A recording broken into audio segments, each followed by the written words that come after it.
Well, welcome. Good morning, everybody, on this cold February day. Welcome virtually to the fourth Capital Program Facilitation Committee meeting of the 2024 capital budget. My name is Brendan Kutikia, and I am the City of Pittsburgh's capital budget manager. The CPFC convenes quarterly between representatives of the administration, city council, and the controller's office to discuss the progress of that year's capital program. The conclusion of that four-part meeting series, which occurs early in the following year, is a wrap-up where we hand things off to departments that use our capital dollars so that they can highlight their programming and accomplishments made over the past year. So I'm going to pull up some slides here and we can get into things. Yeah. So getting started, what we'll cover in this meeting is we'll take a look at what money we had at our disposal in 2024, where it was spent, and how it compared to other recent years in the capital program. Then we'll shift things over to the aforementioned capital department highlights. We'll wrap things up in the meeting proper by going over some dates for the availability of capital funding in the coming weeks and months for 2025, as well as some important deadlines and dates otherwise for other existing capital dollars that we all have on the books already. And then we'll wrap things up with a Q&A, an open forum for any questions or comments that anybody might have or want to speak up on. So this slide summarizes the availability of capital funding from 2024 in the order that it was active in our accounting system. So my kind of summary I'm going to provide here isn't necessarily in order, but parks tax and pay-go dollars are linked to the collection of city real estate taxes. So these we typically try to target as being some of the earliest that we move and make available to departments in a given year. But there are considerations for cash flow for when we actually do receive real estate taxes that determines when exactly we're able to release that funding to departments. So if you're taking a look at the bullets here in the slide, you can see where we were able to move pay-go money a little bit earlier than we were able to move our parks tax dollars. There's a discount for residents at the end of February for the payment of real estate taxes. And that tends to be something that informs how early in the year we're able to provide pay-go and parks tax dollars to departments to be able to spend. And then we do try to time the completion of general obligation bond issuances with the start of construction season. And we pretty consistently at least tried to hover around late spring for timing so that we don't have that money on the books too early. There's a reason for that I get into much later in the presentation. So the complete amount of general obligation bond funding for 2024 was available in mid-May, and then what is called the official intent was available a little earlier in February 7th. So the official intent is a formal term for a preliminary amount of bond funding that is made available to departments for use when both the capital budget and legislation authorizing the issuance of bonds is enacted by City Council. And then otherwise, RAD, that's the Regional Asset District for Allegheny County, and CDBG, the Community Development Block Grant, are subject to the execution of annual agreements with both RAD, that's the entity, and the Federal Department of Housing and Urban Development. One of those occurs very early in the year. As you can see, RAD was available in February, and the other occurs much later in the year. CDBG runs almost a year behind the city's fiscal year and calendar.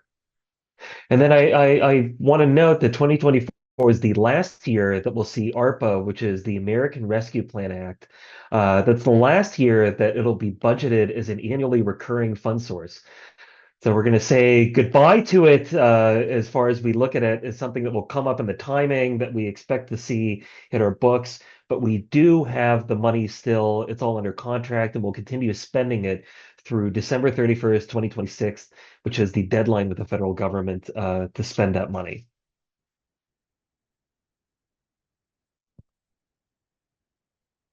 So this slide here summarizes capital spending in 2024 by functional area. So the functional area is our largest reporting category that we use in the city's capital budget. So those of you in the call, in the meeting, are familiar likely with capital budget deliverables. Those all roll up into capital projects, and the capital projects in turn all roll up into functional areas. So these slices of the pie that you see are roughly in line with what we have budgeted in 2024, with engineering and construction comprising the largest slice of the pie.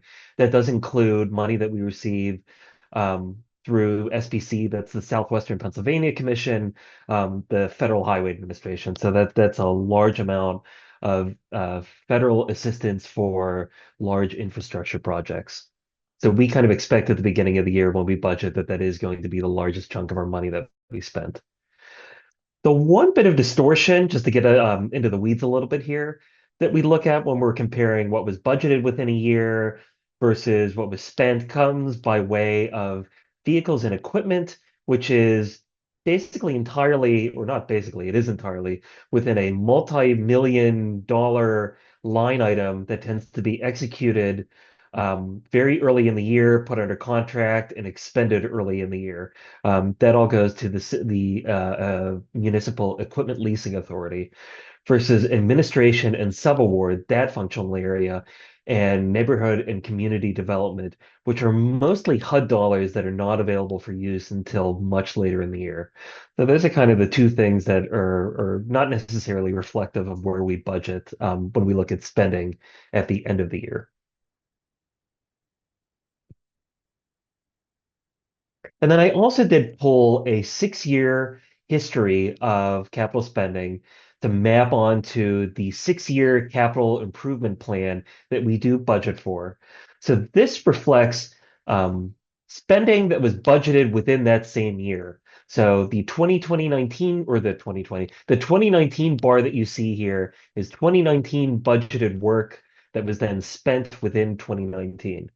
So we've been fairly consistent in the last 6 years with what you can see as this 30 million-ish dollar figure, with the exceptions of 2020 when expenditures decreased for obvious reasons as a result of the COVID-19 pandemic.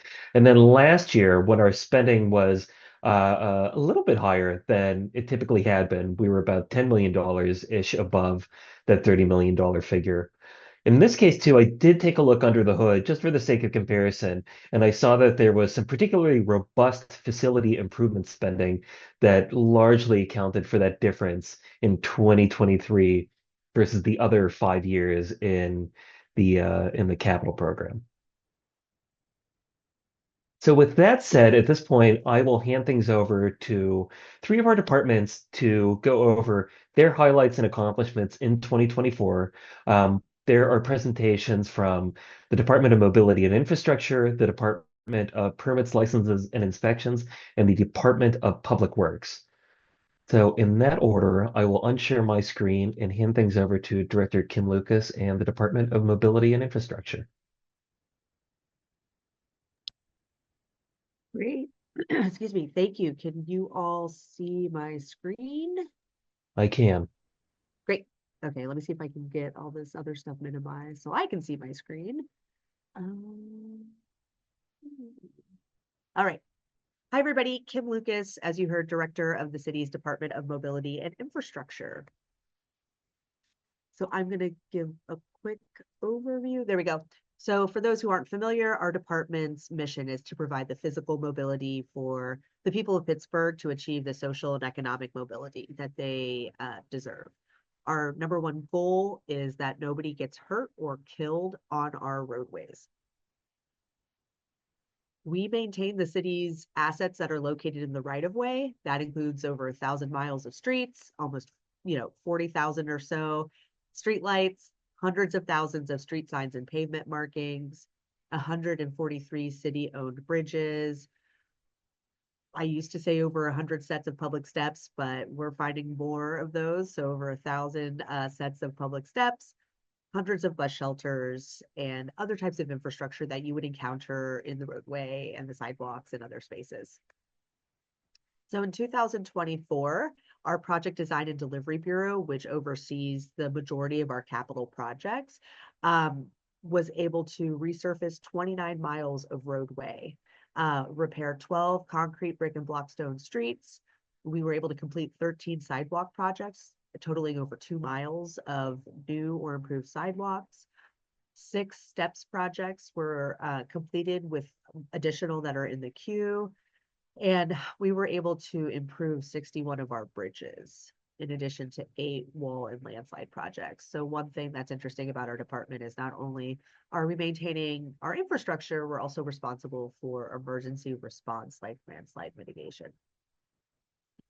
Um, our priorities last year, were to support the Mayor's Vision Zero initiative, advance automated red light enforcement, increase collaboration with the public and city council, and continue our process improvements for right-of-way permitting and utility. Not capital projects specifically, but we have other initiatives like the Week Without Driving in Pittsburgh. We were able to re-establish the Complete Streets Advisory Group to help inform on our capital investments to make sure that the things that we're designing are as inclusive and accessible and safe for all the different types of users that we have in our right of way. We're, again, in furtherance of that goal to not have anybody get seriously injured or killed in our roadways. We have a variety of education programs that also have capital investments as part of them. So Safe Routes to School is not only teaching kids, as you can see in the top left corner, how to safely move about a traffic garden. It's also physical, real investments that are happening outside of schools. In terms of our construction projects, though, we started on the Davis Avenue pedestrian bridge. We expect to have that open this year. There were some delays in manufacturing, but everything else is ready to go with it.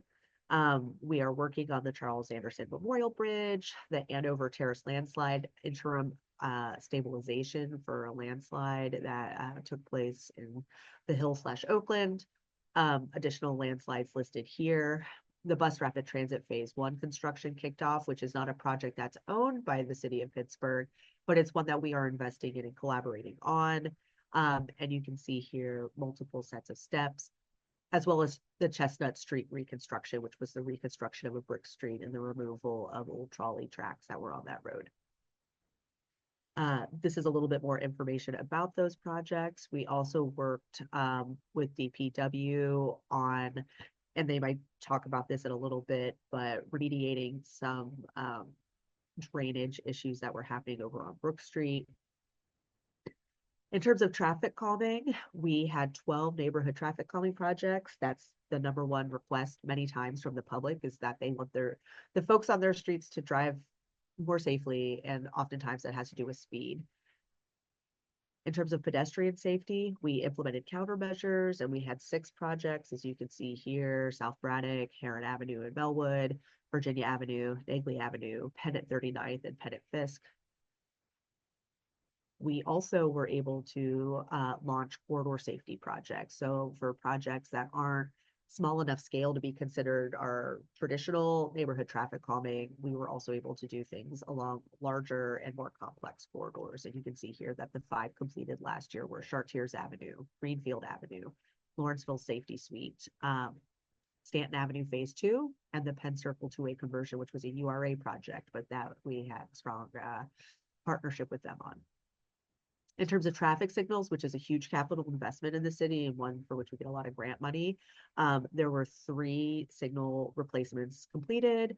Part of the Central Business District Phase 4 complete. There were 8 signal replacements. BRT Downtown Loop had 16 newer, improved signals. And then again, with the Penn Circle two-way conversion, we reviewed 7 signals there.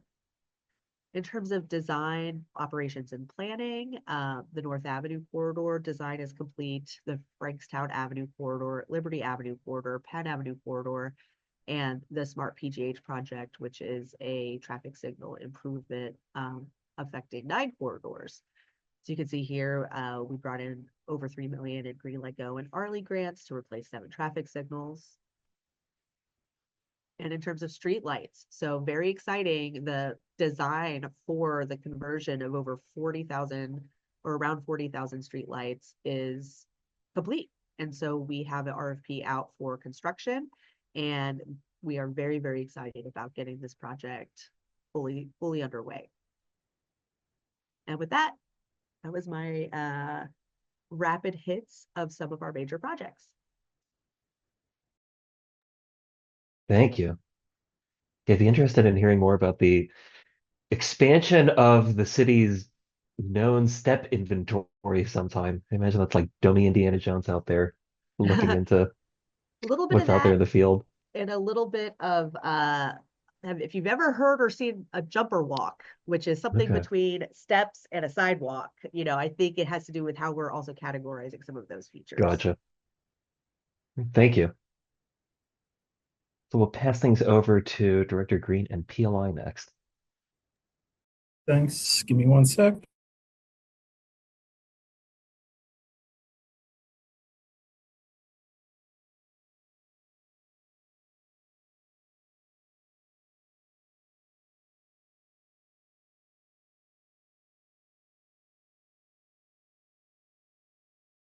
Is everybody seeing my screen? Yes. Okay. So this is just a quick overview. Our capital program consists of remediating condemned and vacant buildings through demolition. We had 3 funding sources available this year. ARPA was actually reallocated funds late in the year. We have encumbered all of those funds and completed most of the demolitions associated with those. So 20 demolitions initiated, 15 completed, CDBG. We have encumbered just shy of 30% of those funds for a total of 17 demos. PAYGO we use exclusively for emergency situations, and we have used approximately 30% of those, and then calculated the average cost based on each of those funding sources. PAYGO is generally going to be a higher average per demolition because it's unplanned and often is a larger scale building. So sharing that information with you all, and then have some photos of some of these. So this first one actually started using PAYGO funds. The image on the left-hand slide, the element of the roof that is sticking out is actually a whole floor of this building collapsed. So this happened in late July of last year. So you can see image on the right, we ended up demolishing both 1520 and 1516 Fifth Avenue. And these are some additional demolitions that we were able to accomplish using ARPA funding. So 1307 Columbus Street, the rear of this house had collapsed, able to remediate that hazard. There's adjacent property within about 3 feet of that. And then the image on the right is backside of 1517 Freeland Street, also demolished using ARPA funds this year. And then a couple examples of our PAYGO. So on the left-hand side, 1040 Spring Garden. This is an image taken while our sister agency, the Bureau of Fire, was fighting an active fire. PAYGO funds allowed us to remediate this hazard to the neighborhood immediately. And then on the right-hand side, an evolving issue at 4913 Dearborn Street, where you can see the house was shifting off its foundation. And we proceeded with use of PAYGO funds to mediate this versus using CDBG, which takes some additional time. So that is, I believe, extent of what I prepared. Great. Thank you very much. Um, yeah, that ARPA money getting under contract quickly and for that dollar amount is impressive. I know lots of people on this call have also dealt with ARPA money and know what a big lift that is to get moving on that and try to or need to adhere to the federal deadline for that. And a shout out to Rob Columbus, who manages this program for us, for uh, jumping on that and getting those funds encumbered and that work under contract. So uh, all I did was aid in the decision making. He made sure it happened. So he deserves a lot of kudos for all that hard work. Yeah, excellent work. All right, and last but not least, we'll hand things over to the Department of Public Works. Thanks, Brendan. Let's see, sharing my screen here.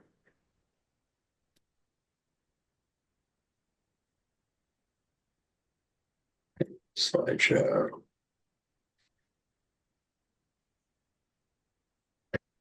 Everyone see the slideshow? Yes. Okay. All right, so our capital program is run through our architecture division. This houses our project managers. Actually, sorry, just to be clear, I'm Chip Gall. I'm Assistant Director of Public Works, overseeing the Bureau of Facilities. So our capital program is run through our architecture division. Want to be clear that the slides I've prepared today are not meant to be a representative sample of all of the work that architecture division does, but I'm mostly highlighting major milestones that we've hit on some of our projects, particularly in public safety, as well as projects that have come to completion or substantial completion, at least in 2024. Have our project managers from the senior level down through project managers and entry level or associate project managers listed here. It's a great team we've put together, and 2024 actually saw considerable growth in our team as well.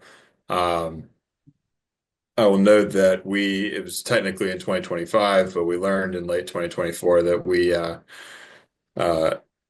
had to part ways with Mark DePasquale, who I'm sure you all know, has been a longtime veteran of the city that finally retired, and he's not going to be easy to replace. He was always on the job, on his job sites, and obviously carried a wealth of institutional knowledge.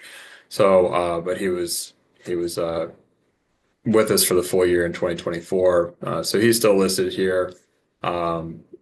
But we've added 3 additional project managers, senior project architect Kevin Kenna, project manager Ann Clark, and associate project manager Lily Hummel. Very excited to have them on board. And they've been from day one plugged into their projects and making significant contributions. So in replacing Mark, there's obviously no one-to-one replacement of Mark, but we've made an offer that we expect to come to fruition to replace that as well. So in that, we've beefed up our staff, and just always want to give them recognition for the work they do. Moving into our projects, kicking off with public safety. Not as many projects came to final or substantial completion in 24, but we did hit some major milestones. Medic 4 got through bidding and kicked off construction. This is a brand new medic station in the North Shore area. They'll have high performance standards and net zero ready initiatives. We anticipate being completed summer of this year. Another major project that we got kicked off was Fire Station 8 over in East Liberty. That's going to be a full interior rebuild, similar to Medic 4, with net zero or net zero ready components. We anticipate this to be a longer build out. It's a big building, beautiful building. We're excited about that getting off, and Claire and Ann are leading that. So those are the two of the major milestones we've hit in public safety. Also note a few structural repairs that we've completed and fire stations listed here. We also affected substantial masonry improvements in the EMS headquarters. And those the program funds for structural repairs continue through this year, and hopefully beyond. So that work continues. Jonathan Decker's been the lead on those. Um, Hey, and Chip, sorry to interrupt. Your slides aren't advancing. Just a heads up. oh, they're not. Okay. Thank you for that. Wonder No worries. why. All right. Now, can you see? Maybe I just have to manually click here. Yeah, now Did they're that changing. did that change it? Thanks for the heads up. That All right. Well, did. That here's did. medic. Here, sorry about that. No Here's worries. it's interesting on my screen. They are going, but Uh, all right, well, I'll just I manually completely do it here. understand. No worries. Okay. Well, here's Medic 4. It's obviously all demo work that we have pictures of now. Fire Station 8 in East Liberty. You can see building is in terrible shape, but it once housed a magistrate operation as well as has been holding fire operations and police. So um, it's an interesting walkthrough for sure. Um, anyway, and I mentioned structural repairs that can range from masonry work to the bays and fire stations or the aprons outside. Um, and every one of these is a little bit different conceptually. They're all kind of the same family of work, but everyone has its picadillo, so to speak. So Jonathan's been doing a great job working through those with Claire's guidance. And we have a lot, again, we have a lot in the pipeline for public safety. But just wanted to hit on some of these highlights from last year. Over in Andrea's group, in the parks reconstruction, couple major milestones. We finished phase 1 construction of Arsenal Park Playground over in Lawrenceville. Um, new drainage and sewage systems, a new bathroom building and playground and pedestrian paths.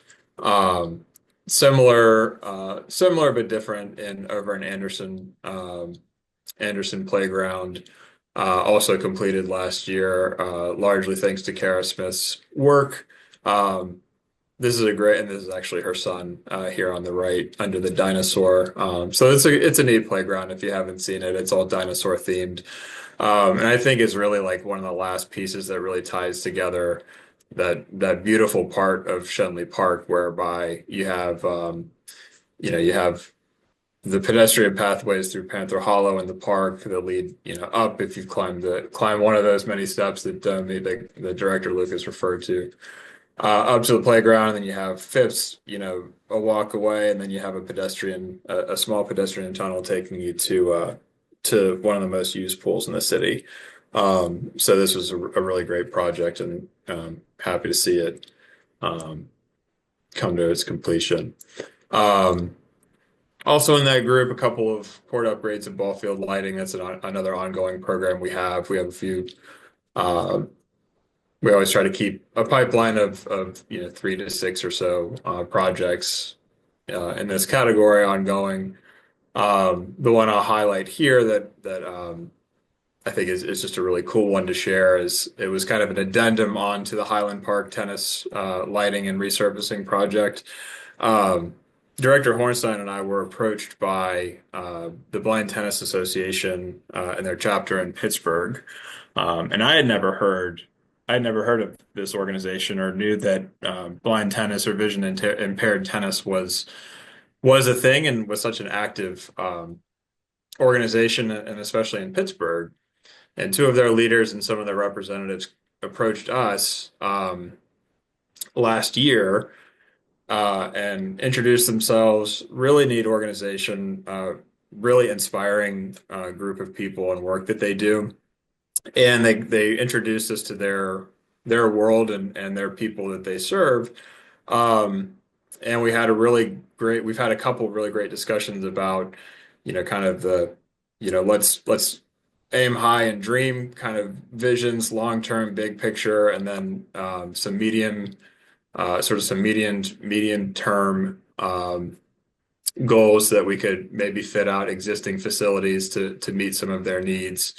And then also some low-hanging fruit. so to speak, some things that we could do right now to our existing assets, or at least an existing asset to accommodate for vision impaired tennis players. It's different striping, it's different for some of the classifications of vision impairment. They require even more enhanced visibility and physical markers on the court. Along with other accommodations. I won't get too into the weeds, but we fitted out one of the newly resurfaced tennis courts at Highland Park, where they're very active. And we hope that that's the first of many steps that we take to accommodate them. Again, just a really cool group. So I wanted to highlight that in addition to the other lighting projects and court upgrades we've had going on. Obviously, this one needs no introduction. 412 Boulevard of the Allies has been a project and concept for since before I even joined the city in late 2018. And so to see it get to substantial completion last year was a big success and welcome to many. To my knowledge, is certainly the institutional knowledge of everyone here, at least. I believe it was the largest office move we've ever executed. The entirety of planning and PLI and a significant portion of DOMI, as well as a few people and yours truly, Public Works, all moved over to this new space. We opened up the new in-person one-stop counter after not having one for several years, as well as the new hearing rooms in the basement. So by all accounts, it's been a success. Obviously, it's still an old building, so there's still some old building problems despite all the renovations. But we're really happy to have seen this through. Our project manager Felipe Palomo and Jacob Sibley, who's backing him up, put in countless hours to get this one to the finish line. And I'd be remiss if I didn't also mention, on the call here, we have Monica Bender, who was basically our third project manager on this job, and was invaluable in helping us stay organized and get things to the finish line, as well as the working group that we had put together across all the departments moving in, IMP, and we occasionally had even others from law join, that we met weekly and just drove this thing home throughout the most of 2024. So significant accomplishment to see that one through.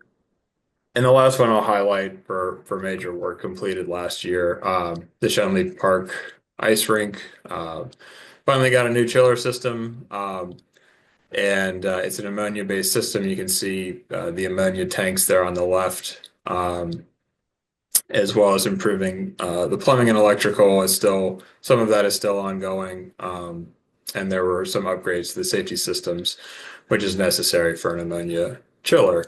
I am no expert with ice or ice skating, but unanimously the reports back has been that this is the best ice we've ever had at this rink. It extends the season, and it also allows the rink to operate in conditions that previously it couldn't. I think a cool feature of this chiller that I didn't know until I was learning from the folks that are operating it at the rink and that we hired to help us or consult with us, is that we actually have enough controls on this system now to where we can they do this. They can modify the conditions of the ice to better fit ice hockey versus, say, figure skating, or kind of a happy medium in between those two extremes for general recreational use. There's slight adjustments that this system allows them to make that we could never do before. So really happy that we were able to get that project finished in time for the skating season this year. Some other work, these things are, I guess I'm hanging the interpretation of capital program for a minute, as some of these things might have received some capital funds.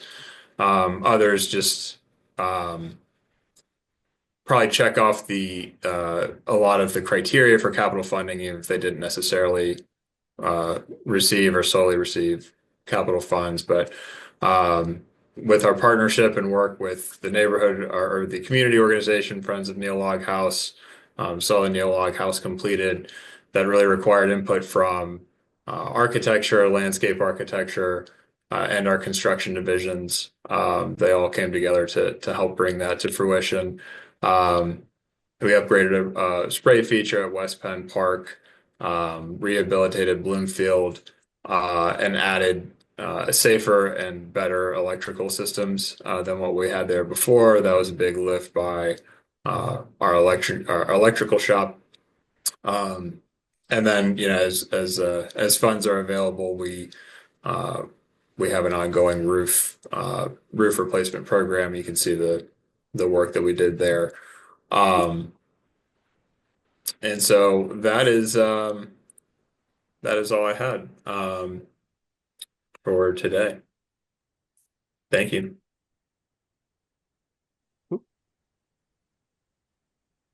Thank you. Yeah, I wrote down a note to myself for Anderson Playground once it's not 24 degrees and snowing out. I have a almost 4-year-old who is very into dinosaurs right now. And once things warm up, I think a family trip over there is appropriate. Yeah, it's a cool park, and the way it's situated too is, um, I think it's just it's a neat feature to the park in addition to that area. Yeah, it looks neat.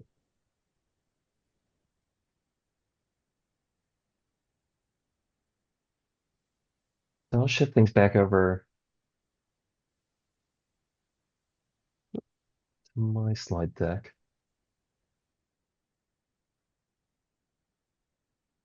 For hopefully the final time in the meeting. Can everybody see my slides? Yes. Thank you.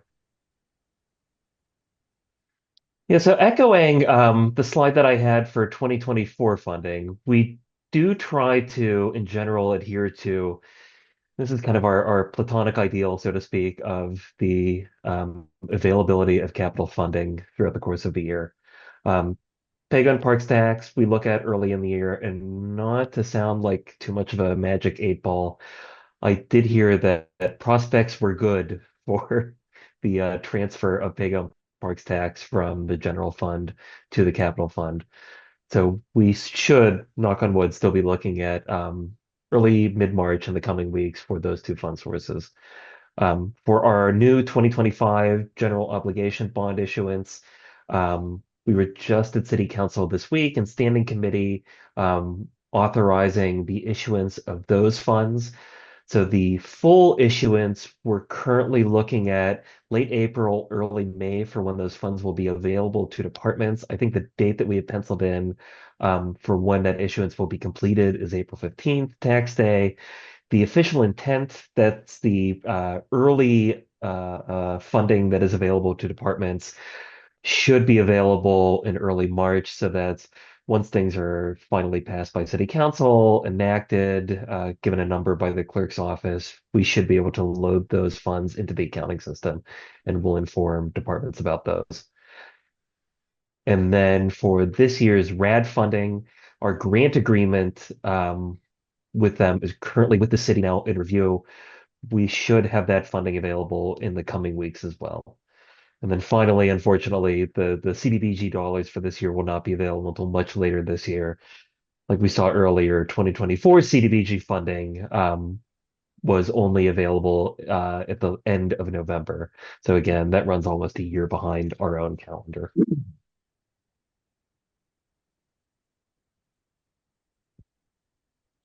The two slides that I want to wrap up on for deadlines that will be important in the coming year, 2018 CDBG. So in the last, I want to say 4 years, HUD has really been enforcing a clawback of CDBG funds that were not used by grantees within 8 years. So if we have not spent, that's not put under contract, like was the wrinkle with ARPA money, if we've not spent CDBG money within 8 years, that money will be taken back by the federal government. So the deadline that we're currently looking at for CDBG, for 2018 CDBG money is late August, at which time we will no longer have access to 2018 CDBG dollars that are still on our books. So at the moment, there's a little bit over $400,000 that the city still has outstanding. I can say though that most of that money is under contract. So again, knock on wood, we're very much looking at being able to spend down money and get invoices in for things that we do have actively under contract. But we'll be reaching out to departments as is needed in the coming weeks and months to make sure that we do use that money while we still can. And then finally, these are more evergreen deadlines that come up annually. Uh, First is the controller's close. This is an annual process that is sort of a partnership between OMB and the controller's office that includes both a report and legislation that follows the report. The report summarizes capital project job numbers that have been inactive or dormant for 3 years or longer, job numbers that have a remaining balance of less than $1,000 and 1 year of inactivity, or job numbers that were included in a previous year's controller's close process and have remained inactive for one other year. So there is a report that is released by the controller's office that is in code as being published on the last Tuesday in May, and then following which OMB advances legislation that closes those job numbers that were identified in that report and reappropriates them or reallocates them to other uses. So we want to make sure that our financial resources are aligned with our current year or with our current needs. That's sort of the purpose of this process. Because capital dollars are not like operating dollars. They're not use it or lose it where they expire at the end of the year. They're on our books until they're spent. So we want to make sure that things are lined up with where we need them. RAD is a 2 year grant agreement, and again, these are contracts that are executed annually. So every year, the deadline for spending that money is the following year. So for 2025, those dollars are expected to be spent by the RAD board at the end of 2026. And then finally, for bond money, this is the preview that I had much earlier in the slide deck. The federal tax code expects that 85% of proceeds, so that's new bond dollars that we take out, will be expended within 3 years of the date that the bonds are issued. So bond proceeds aren't like federal grant dollars or other grants in general, where the money is taken back if we don't use it, but our debt could lose its tax exempt status if we don't adhere to this timeline, which will ultimately make it more expensive for the city to borrow in the future, and then will ultimately result in less money that we're able to issue in the form of debt. So there is this consideration for how quickly we're able to spend this money, which is why we try to time the issuance of new bond issuances to the construction calendar so we're not sitting on it unnecessarily for months at a time.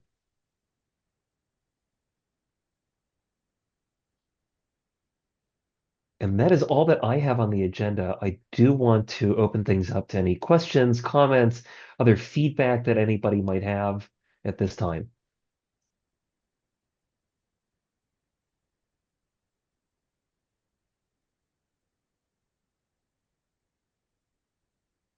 And if there isn't anything, I'm happy to close things out then.